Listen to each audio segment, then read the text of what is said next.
Hello दोस्तों, आप सबने एमटीएस का फॉर्म फिलअप कर दिया होगा और आई होप नहीं किया तो अब प्लीज़ कर दो, क्योंकि जितना ज़्यादा लेट करोगे आप उतना ज़्यादा एसएससी का सर्वर डाउन भी हो सकता है। और जिनका दिन में फॉर्म फिलअप नहीं हो पा रहा है, ठीक है, तो रात को ट्राई करो, क्योंकि ये होता है कि दिन में ज़्यादा सर्वर लोड होने की वजह से नहीं हो पाता है।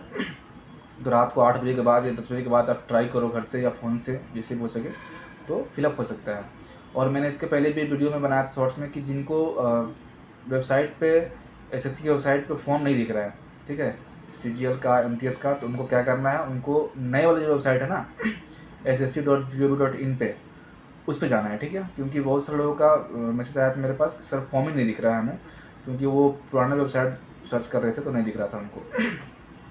और सबसे इम्पोर्टेंट बात मैं बताने के लिए आया था कि आपने फॉर्म फिलअप कर दिया है, आपका जो एग्ज़ाम है वो शिफ्ट हो गया है नवंबर में, और उसके पहले आपका सीजीएल का एग्ज़ाम होगा।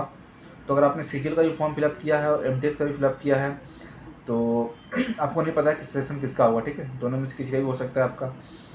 तो बेटर ये है कि अगर आप सीजीएल के लिए पढ़ाई कर रहे हैं तो सीजीएल के लिए आप इंग्लिश को कंटिन्यू रखिए, बहुत ज़्यादा इंग्लिश पढ़ना पड़ेगा आपको।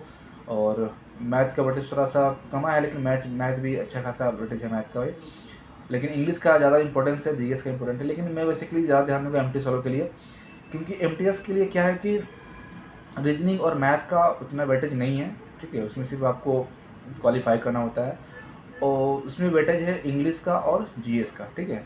तो अभी क्या है कि आपने फॉर्म फिलअप कर दिया है, आपके अंदर एक जोश आया हुआ पढ़ने का कि ठीक है आप पढ़ाई स्टार्ट करते हैं। जिनका सिलेबस कंप्लीट नहीं हुआ है वो एटलीस्ट कम से कम, अभी आपका नवंबर में एग्ज़ाम होने वाला है, तो आप अभी सितंबर तक थोड़ा जीएस के पढ़िए अच्छे से। और क्योंकि आपको पढ़ना पड़ेगा, थोड़ा सा डीपली पढ़ना पड़ेगा, और इंग्लिश का वोकेब याद करना पड़ेगा। और जिनका सिलेबस कंप्लीट हो गया है, जिन्होंने पढ़ाई कर लिया है, उनके लिए देखो अभी सबसे जो अच्छा टाइम है ना वो है मॉक लगाने का, ठीक है। डेली का आप 2 मॉक, 3 मॉक, 4 मॉक लगाओ, क्योंकि देखो इंग्लिश का 25 क्वेश्चन और जीएस का 25 क्वेश्चन जो है ना, इसको अटेम्प्ट करने में बहुत ज़्यादा टाइम नहीं लगता है ठीक है, बहुत जल्दी आप अटेम्प्ट कर लोगे। अटेम्प्ट करने के बाद रिजल्ट देखो, एनालिसिस करो उसका, ठीक है, ये बहुत फ़ायदेमंद होगा आपके लिए, क्योंकि अभी एकमात्र चीज़ आपके पास वो है ना मॉक टेस्ट।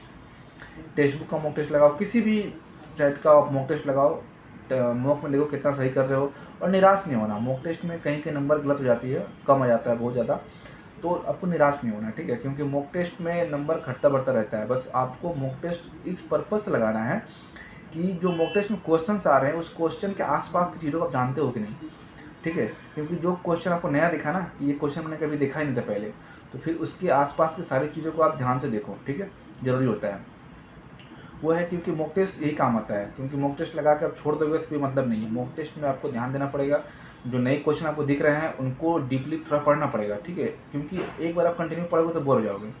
मॉक टेस्ट से पढ़ने का तरीका ये होता है कि आपने मॉक टेस्ट लगाया, जो क्वेश्चन आपका गलत हुआ वो टॉपिक उठाओ, उस टॉपिक को पढ़ो, ठीक है। इंग्लिश में जो क्वेश्चन गलत हो रहा है देखो कि मेरा ग्रामर गलती हुआ है तो ग्रामर कहाँ गलती हुआ है, ठीक है। वोकेब मेरा गलत हो रहा है तो ये वोकेब कहाँ से पूछा गया है, सर्च करो उसका मतलब क्या होता है, ये ज़रूरी होता है, ठीक है। और बेसिकली जीके जीएस के लिए यही है कि मॉक लगाओ, और मॉक में जो भी गलती हो रही है उसके पीछे पड़ जाओ कि ये टॉपिक कहाँ से आया है और इसके आसपास की चीज़ें क्या क्या पढ़नी चाहिए मुझे, ठीक है, ये ज़्यादा बेस्ट तरीका होता है। और उसके बाद अगर बुक भी पढ़ना पड़ेगा आपको, क्योंकि बिना बुक पढ़े रिवीजन नहीं हो पाता है, तो या तो नोट्स रिवीजन करते रहो। लेकिन मॉक टेस्ट में बार बार कहूँगा कि मॉक टेस्ट जो है ना वो आप 2, 3, 4, 5 जितना लगा सकते हो ना, अच्छे से एनालिसिस करने के साथ, ठीक है, उतना लगाओ, ज़्यादा बेहतर है, ठीक है। तो चैनल को सब्सक्राइब जरूर करना, ठीक है, it is my humble request कि चैनल को सब्सक्राइब करें, लाइक करें। और कोई भी इशू हो तो टेलीग्राम आईडी मेरी डिस्क्रिप्शन बॉक्स में दी हुई है, आप मेरे को उससे कॉन्टैक्ट कर सकते हैं, ठीक है। Okay, thank you.